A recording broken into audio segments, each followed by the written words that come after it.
For those of you that don't know what flying into the soup is, or inadvertent IMC, we're going to show you courtesy of this video. I'm going to put the link down below for the creator because I really appreciate this video.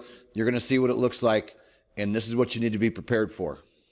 This pilot makes a good decision to turn around, gets back to the airport safely. Unfortunately, many times this doesn't happen and people lose their lives from flying into the soup. Now here it comes. Look how quickly, boom, just like that, you're inadvertent and you can't see. Here's a shot from the cockpit. And you go from being able to see to boom, visibility gone. This is day 279, Coffee with Kenny. I'm Kenny Keller, the creator of Helicopter Online Ground School. And I'm going to share with you a presentation today from two aviation experts. And they're going to tell you about what is double IMC, flying into the soup, why it happens, how fast you have to be able to react, how you must be prepared or you're going to lose your life. And we're going to show you the second of this video from AOPA on 178 seconds to live. If you go inadvertent IMC and you're not prepared, but that's for fixed wing. Helicopters are inherently unstable. So for helicopters, it's probably going to happen to you a lot faster. So I'm purposely doing this Coffee with Kenny on a Sunday because you should have time to relax, kick back. It's about a 45-minute presentation, but I'm telling you, you are going to learn a lot about double IMC, what it is, how to avoid it, and what to do in the event that this horrible killer happens to you. If you don't have time today, I highly encourage you to put a like on it, save it, and come back and view this presentation later. This was originally aired as an FAA webinar that we did and put out to basically to the world. And today I want to share it with you. And it starts off with Rex Alexander, then goes to Louis Vondi. Both of these guys have around 40 years aviation experience apiece and who I consider experts in the field. So kick back, check out this presentation, and we'll please watch it in its entirety. Well, folks, welcome back to another edition of Fast Team Webinar. What we are presenting today, we hope you will really enjoy. We have collaborated once again between Online Ground School and 5 Alpha to present something that we think you will enjoy, but also hopefully will provide you with some valuable information to keep you safe in the future. What we're talking about is inadvertent instrument meteorological conditions. Double IMC. So what is double IMC? It's basically a VFR pilot flying into IMC conditions, unprepared, and then having the issue with trying to recover the aircraft. When we talk about double IMC, you'll hear it referred to as that. And one of the new terms you'll hear out there is unintentional flight into IMC conditions. So when you look at what IMC is, Instrument Meteorological Conditions, the opposite of that is what we call VMC, Visual Meteorological Conditions. The average pilot out there flying today, helicopter and fixed wing, is what we refer to as a VFR pilot, Visual Flight Rules. This is directed not only at VFR pilots, but also IFR pilots, Instrument Flight Rule pilots, people who have the certificate to fly in the clouds in IMC conditions. Today is what we're looking at specifically is inadvertent IMC, one of the biggest killers in the helicopter and fixed wing world today. When we look at the statistics on this, it's not something new. The Aircraft Owners and Pilots Association actually did a study as far back as 1954 in conjunction with the University of Illinois. They took 20 subjects, VFR pilots, ran them through a test in IMC conditions. Anywhere from 20 seconds to 400 plus seconds, all of them lost control. The average was 178 seconds. From that, fast forward to a couple years ago, they actually produced a video. The video link is here below the screen. It's on YouTube. The AOPA had done a great job of putting this video together, and it's a very informative video in that it shows pilots that if you do go IMC and you're unprepared and you haven't had any training in preparation for going IMC, your chance of survival is very, very low. And at this point, we're going to go ahead and show you that video to give you a flavor for what that looks like, feels like, and sounds like. It'll make the hair on the back of your neck stand up as a pilot. So we're going to break and watch this video from AOPA. They did a fantastic job of this, and it's a very informative, very short video. So let's go ahead and shoot to that clip right now. The sky is overcast and the visibility poor. That reported 5-mile visibility looks more like 2, and you can't judge the height of the overcast. Your altimeter says you're at 1,500 feet, but your chart tells you there's terrain in the area as high as 1,200 feet. Still, you've flown through weather like this before, so you press on. You find yourself easing back slightly on the controls to give yourself more clearance. Then, with no warning, you're in the soup. You peer so hard into the mist that your eyes hurt. You swallow, only to find your mouth dry. Somewhere a voice is saying, you should have turned back. You now have 178 seconds to live. You push the rudder and add a little pressure on the controls to stop the turn. But this feels unnatural, and you return the controls to their original position. This feels better, but now your compass is turning a little faster, and your airspeed is increasing. You scan the panel for help, but you don't find any. It doesn't make any sense. You're sure you'll break out in a few minutes, but you don't have a few minutes. You now have 100 seconds to live. You glance at your altimeter and are shocked to see it unwinding. You're already down to 1,200 feet. Instinctively, you pull back on the controls, but the altimeter still unwinds. The tack is in the red, and the airspeed's almost there too. You now have 45 seconds to live. Now you're sweating and shaking. There must be something wrong with the controls. Pulling back only moves the airspeed deeper into the red. You can hear the wind tearing at the airplane. You have 10 seconds to live. You see the ground. The trees rush up at you. You can see the horizon if you turn your head far enough, but it's at a strange angle. You open your mouth to scream. So in that video, what we're looking at is basically right here. You have less than 3 minutes. If you're not prepared, that you could possibly have a loss of control situation. Now, this is in an airplane. When we talk helicopter, it's a different situation. Helicopters are less stable. They require more attention from the pilot to maintain stability. As an instructor in the military, we take individuals out. We do what we'd call unusual attitude recovery.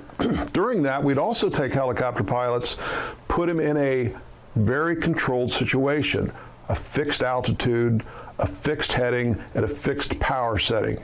Then we'd have them close their eyes. During that time, we'd just tell them, I said, maintain, don't do anything different, don't adjust anything, just keep a level attitude and do not climb, do not descend, do not turn. My personal experience, I never had a pilot last more than 45 seconds before they would start to turn. Then it would exacerbate, and it was kind of like a pendulum effect. It'd get worse, worse, and then finally you'd have them recover.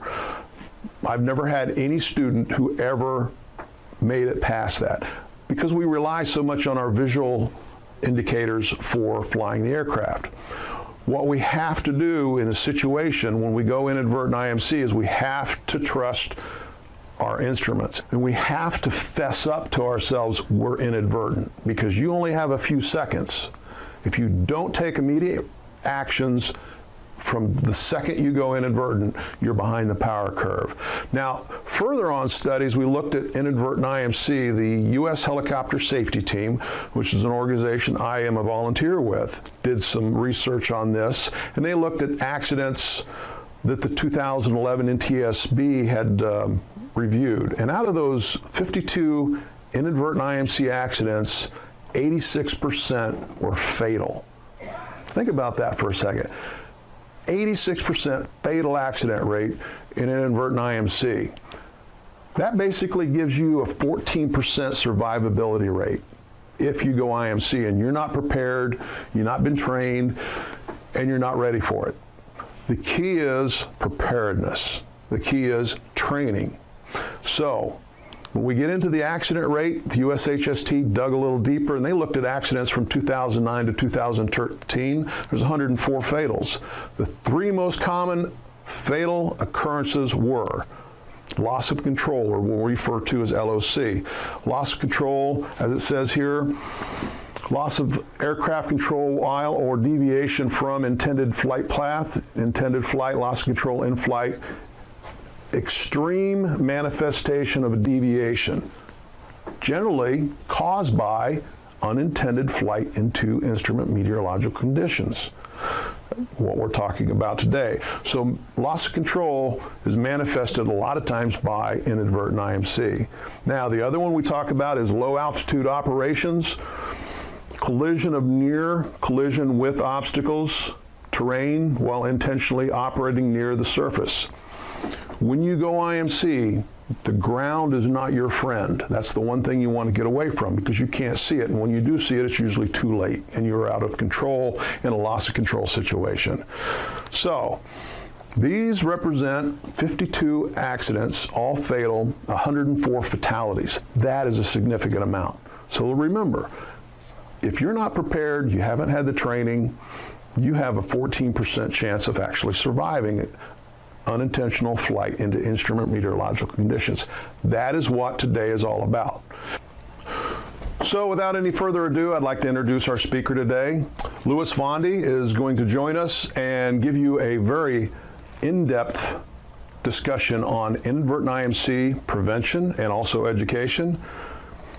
Louis is a CFI, II, ATP, fixed wing, rotary wing pilot, and has been in the industry for quite a while and specializes in instrument operations and does a lot of education within the industry in that specific field. Louis, please come on up and join us, and we'll introduce you and get moving on to the series content. Louis, thank you very much for coming. Really appreciate you being here. Thanks, Rex. All right, thank you.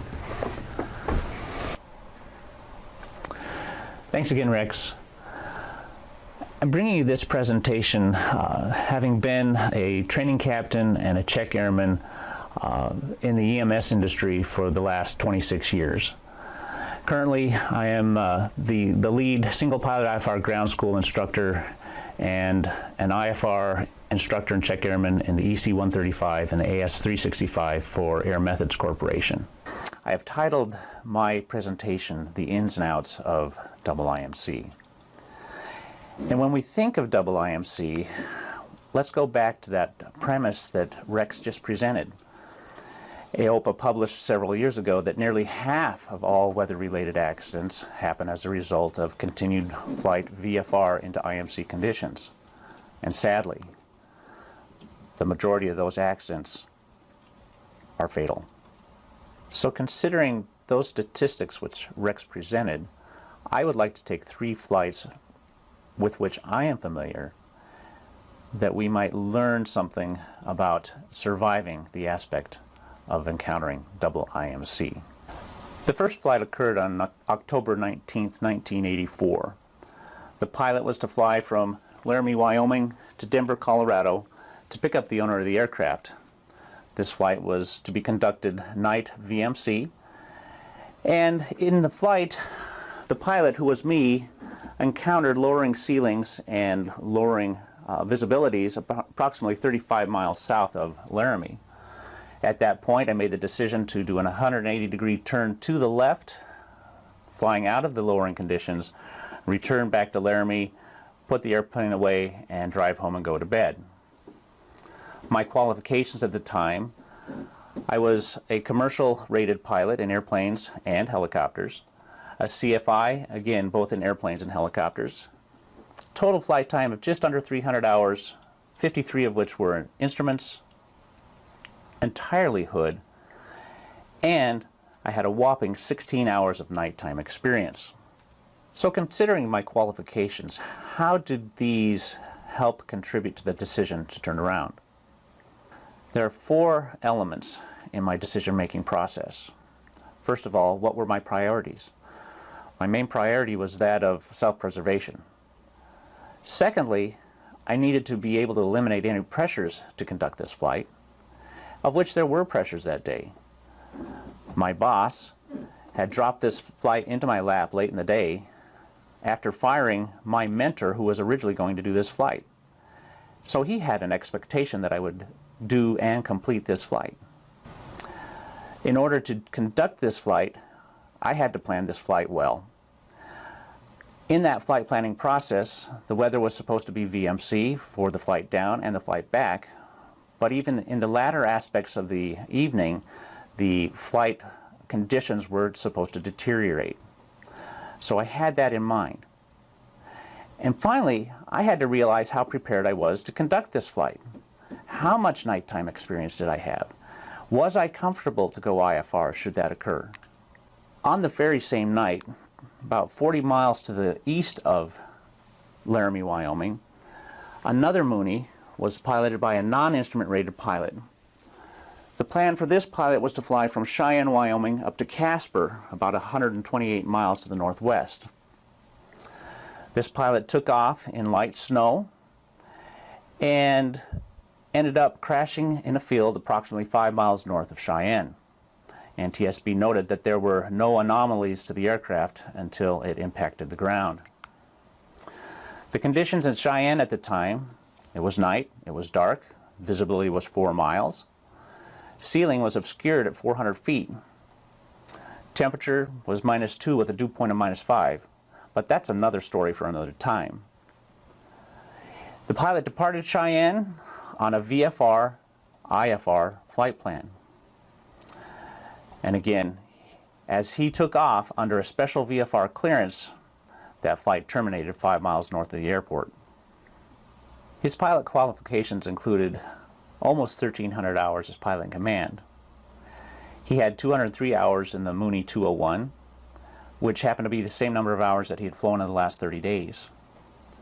He'd flown almost 360 hours in the last 3 months and 10 in the last 24 hours.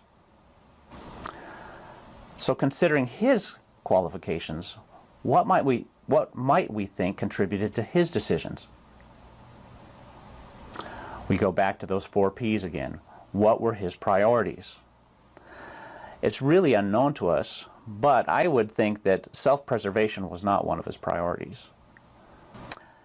And it seemed that with all the flying he had been doing in the last 24 hours even, he had places to go and people to see. In regard to pressures, again, we really don't know what was pressuring him to fly or not.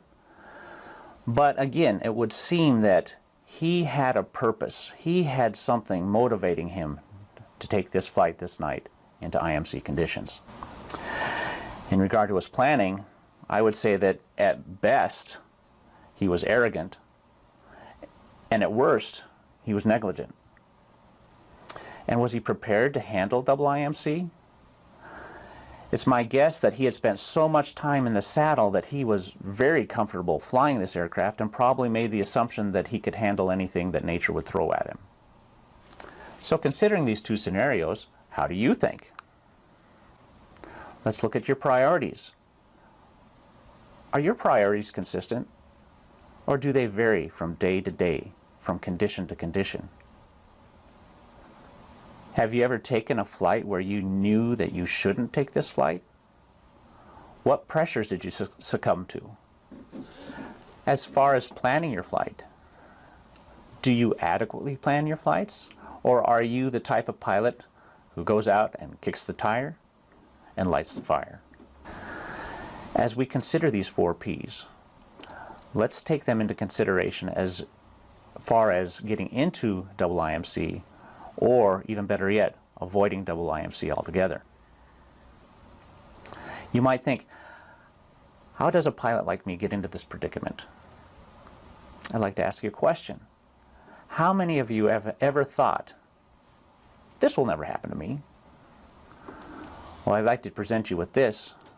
It is my assumption, and I'm sure that I'm right, that all those pilots that are in the statistics books that Rex pointed out and this pilot that I just talked about probably thought that same thought. As you can see from the previous examples, the ends of IIMC can be briefly summed up as the pilot's priorities, pressures, planning, and preparedness. So what are these possible ends? You're probably thinking to yourself, anybody can get into IIMC. I'm really more interested of how to get out. But That being the case, it does take a process to get into IIMC. So let's look at these 4 Ps in that regard. If you have wrong priorities, such as you have a time constraint, or maybe you have an issue with ego, you might want to be impressing yourself, demonstrating to yourself that you are a great pilot and you can go ahead and fly into any conditions that nature throws at you. Or you might want to be impressing others. You can never feel obligated to meet the needs of your passengers. So you have to eliminate your pressures in that regard. But even more commonly, do you pressure yourself to go out and get the job done? How about pre-flight planning? Do you consider the process that you learned in your initial training as cumbersome or maybe unnecessary? Or as you look at the weather, do you think you know more about the weather than the forecasters at the NWS? And because of that, are you seeing yourself beginning to fly into marginal weather conditions? And as you fly into these marginal conditions, are you becoming more comfortable?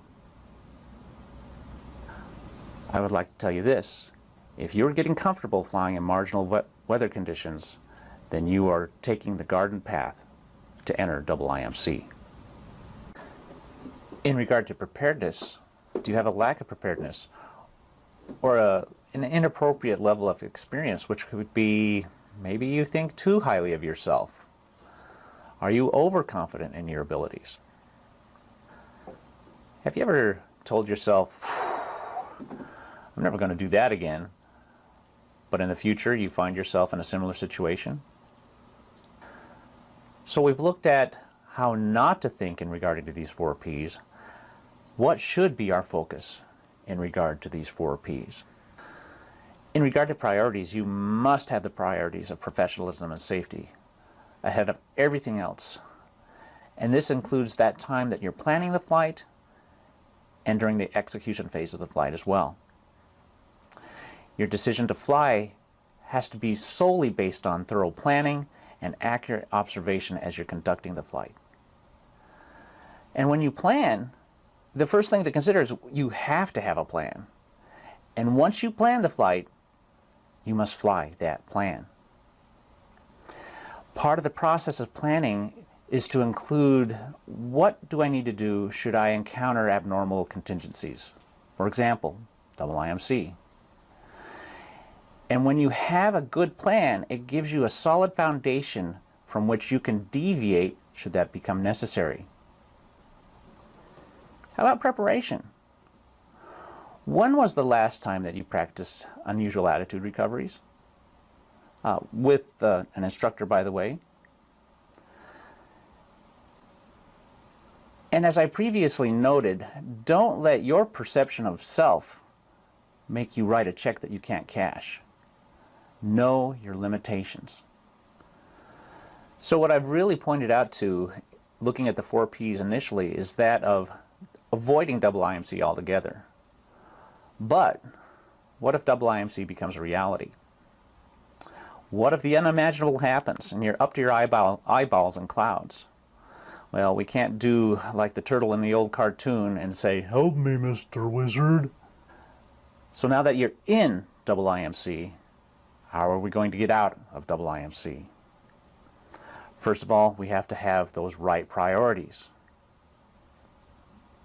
You have to understand you must aviate first, then navigate, then communicate. You also have to understand there will be pressures associated with the fact that you are in the clouds unplanned. You will experience pressures mentally and physically that you have to overcome.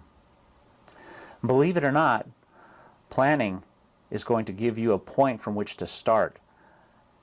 For example, if you planned, as I previously mentioned, for abnormal contingencies, you already have an idea what you're going to do.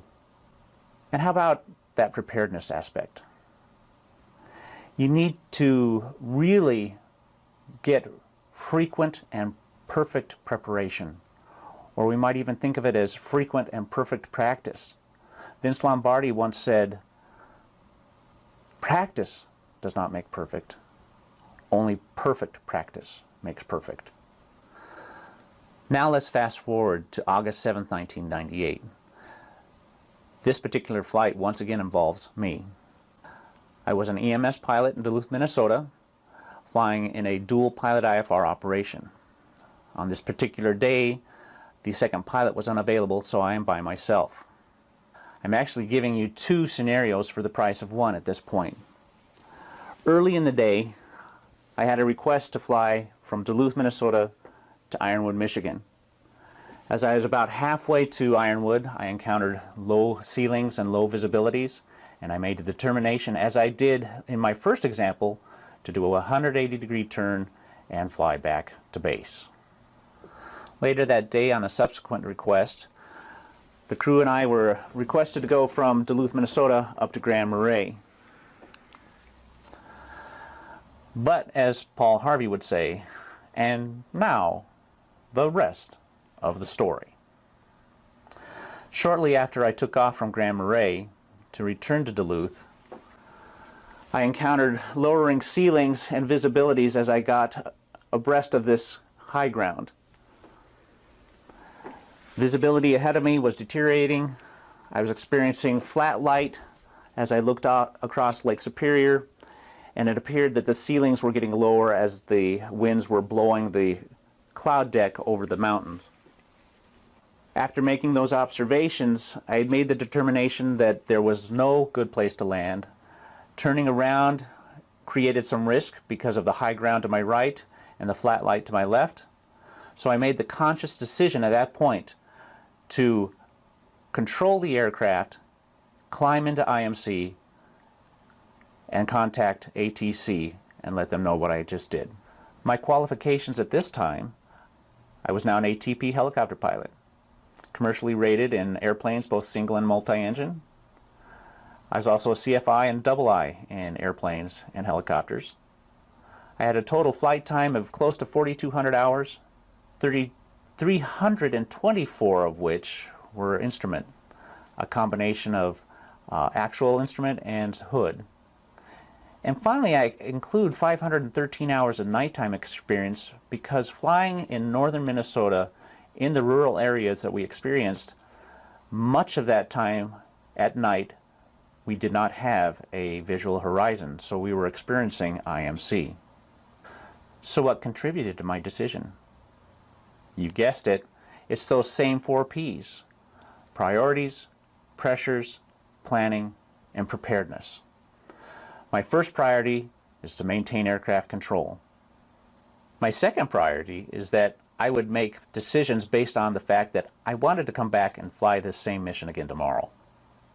Also, it has become my mantra that I will never take a flight that I won't be comfortable flying my own family with, let alone a medical crew and a patient. How about pressures? Were there any pressures for me to fly? Really, there wasn't. I had eliminated those. Even at the point of taking off from Grand Marais, had the visibility not been acceptable for my departure, I knew that the patient was much better off in the facility than to maybe land on a highway and have to wait for an ambulance. And again, I was comfortable enough that I would do this flight with my family on board if they were there. How had I planned for this event?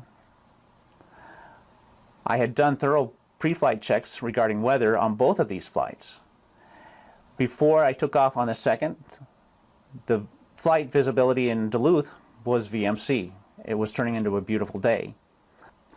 Weather forecasts en route to Grand Marais indicated that the weather wasn't quite as good, but it was well within the VMC realm. How had I planned for this flight? Well, first of all, the weather on the first flight that I did to Ironwood appeared that I would be able to have a successful completion of that flight. That not having happened, as the day progressed, weather in Duluth improved to where it was clear blue and 22. But the weather up along the North Shore was not quite as good, but still within the realm of VMC. Additionally, I had been planning for years what I would do if I got into the predicament of IIMC. As far as preparation goes, I had been the training captain and check airman for this company for the past 7 years.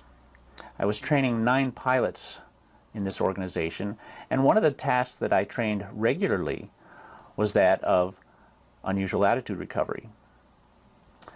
And in that time, I had seen pilots make excellent recoveries, and I'd also seen pilots that made less than stellar recoveries. And having made these observations, I was able to store them in my personal database and, in a sense, save them for a rainy day, just like today. As we look at this, I have philosophically given you good information in regard to IIMC. First off, avoid it whenever possible. Secondly, if you're encountering lowering conditions, stop short, turn around, terminate the flight. But if you find yourself painted into that corner of IIMC, ensure that you are proficient enough to have a successful outcome should you encounter that condition. So now let's go from the philosophy to the toolbox. Are there any tools that you can use to help you get out of IIMC? First of all, I want you to realize that over the years, the methodology of recovering from IIMC has changed. In the early 80s, the common recovery for exiting IIMC was to conduct a 180-degree turn out of the deteriorating weather. In fact, this was the method I used in my first scenario and in the first half of my second scenario. But the current conventional wisdom requires a 3-tier process: climb, call, and confess. The Association of Air Medical Services, AMS, several years ago produced a checklist that many EMS operators utilize, and that includes a long list. First of all, maintain aircraft stability by keeping it level, turning only to avoid known obstacles, adjusting your collective to have climb power, airspeed for a best rate of climb, engage the autopilot if you have one, climb to a minimum safe altitude, contact ATC, and let them know that you are in an emergency condition, and finally request vectors to VMC or the nearest approach. I want to focus on the first 4 aspects of that previous slide, and they are really the climb aspect of the 3 C's that I pointed out earlier. I remember this as the acronym AHPA, American Helicopter Pilot Association. But we're going to change that just a little bit for our purpose here. The A is attitude level, H, heading. Maintain the heading, only changing that to avoid known obstacles. Power to climb, airspeed to climb. But let's think this through.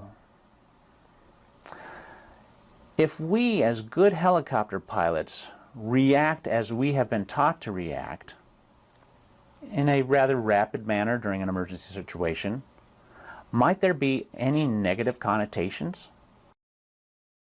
So let's first of all consider helicopter aerodynamics.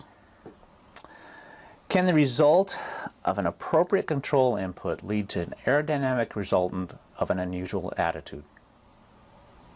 You're probably thinking to yourself, well, since Lewis is asking this question, the answer must be yes, but how can that be? With that in mind, it's time to take a little quiz.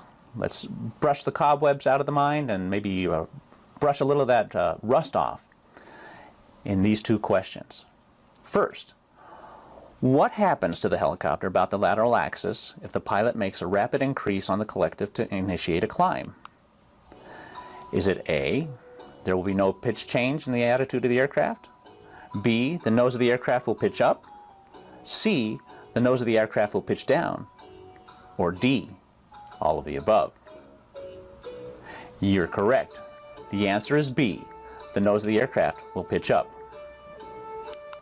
Question 2. How will the helicopter respond if you make a rapid movement laterally with the cyclic while simultaneously rapidly increasing the collective? Will that lateral cyclic movement A, balance the rapid increase of collective, thus ensuring a level attitude? B, overcompensate for the rapid increase of collective, causing the aircraft to pitch down and bank in the opposite direction? C, magnify the pitch-up response, which may put the aircraft into a decelerating, steep bank in the direction of application? Or D, cause an uncontrollable yaw in the direction of the cyclic application? The answer, C. It will magnify the pitching up response, thus decelerating the aircraft and possibly causing a steep bank in the direction of lateral application. So as this is occurring, what about you, the pilot? I want you to understand that there is a neurological response that wherever your eyes look, your head, shoulder, arms, and hands are going to follow. So as you're looking for VMC conditions, as you're getting into the lowering visibilities, you're going to look maybe to the left. As you look to the left, you're going to drop your left shoulder. You're going to start a descent. When you look back to the right, you're probably going to increase the collective, start a bank to the right, maybe even increase the collective so that you're climbing just a little bit. As this happens, you're going to find yourself in the clouds. At that time, you'll move your head quickly to the attitude indicator.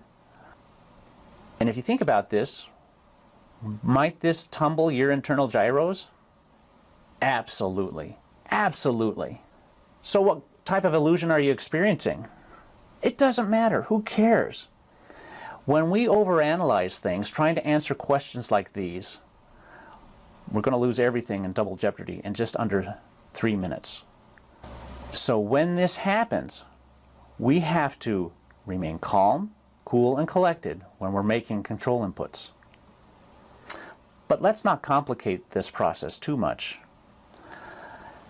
Bruce Webb, the former chief pilot of Airbus helicopters, took these ideas of cool, calm, and collected and put it into one term, the C of composure.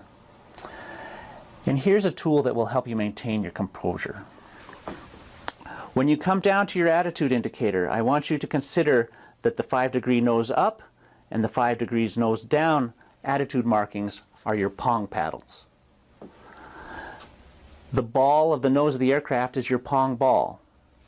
I realize that I am dating myself, but I'm sure that you have all seen the retro game of Pong. The idea is this. You will have to be very slow and meticulous in making pitches with the cyclic up or down. And when that ball touches one of these paddles, you have to audibly hear in your head the click or the clack so that you make a correction in the opposite direction. If you do this, you will be only changing your pitch no more than plus or minus 3 degrees. I want you to realize this. Unless you are in a position to make the choice to enter double IMC, as I did in my final example, more than likely you're going to suffer some degree of vestibular illusion, and you're going to start making those over-controlling aspects with your control inputs. Remember, maintain composure. If you do go inadvertent IMC, while you're trying to keep your head on the swivel looking around for VMC conditions, you have to come back and think composure.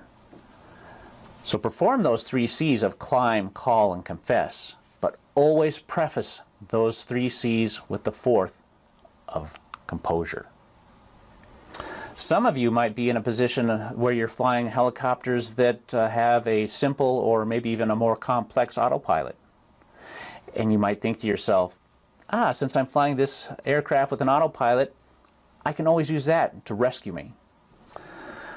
I recently read an advertisement in one of the helicopter publications that said, this brand new type of autopilot is going to be the best thing that you could ever have should you encounter double IMC. But I'm here to tell you this. You must understand the operational limitations of your autopilot. You have airspeed limitations as to when that autopilot can be engaged. If you're too slow and you try to push the button, the autopilot's going to do nothing for you.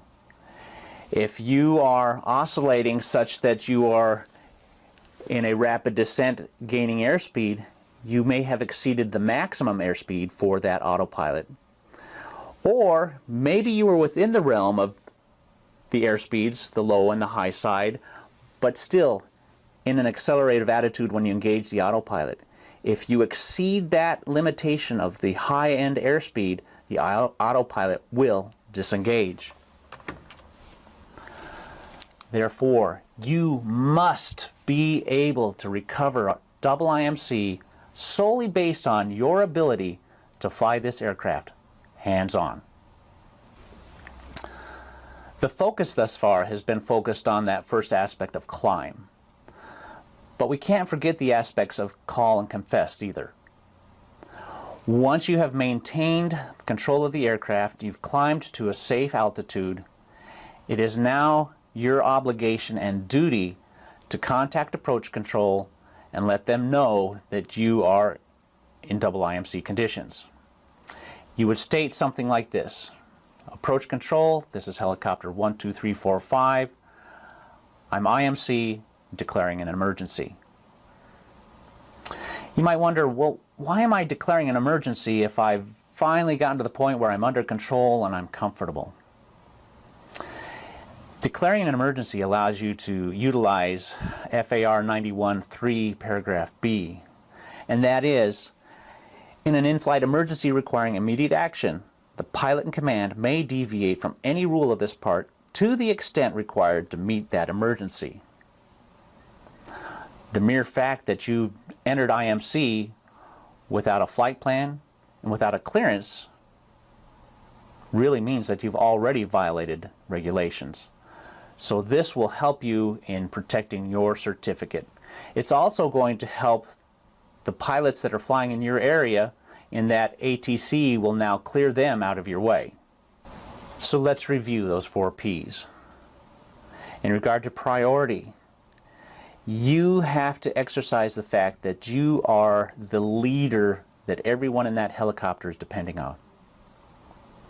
You can never let any of the passengers or yourself pressure you into conducting a flight. In regard to planning, you have to plan the flight, fly the plan, and also take into account contingencies. How might I exit an inadvertent IMC condition should I enter it? And finally, ensure that you are prepared so as to, 1, avoid double IMC altogether, or to be able to have a successful outcome should you encounter the condition. Let's revisit these 3 flights. In my 2 flights, my priorities remained consistent. I was concerned about self and being able to come back tomorrow and fly this flight again should it arise. Secondly, I was able to mitigate any pressures that could be associated with conducting one of these flights. I had planned this flight to include any contingencies of lower visibilities or lowering ceilings. And finally, I understood how prepared I was in both cases. In the first, I understood my lack of experience, and I would not let myself get too far into the lower conditions. In the second, I had many more years of experience and understood exactly how I would deal with double IMC should I encounter it. Whereas our second example, we can see that the pilot was not in the position to exercise any sort of good priorities.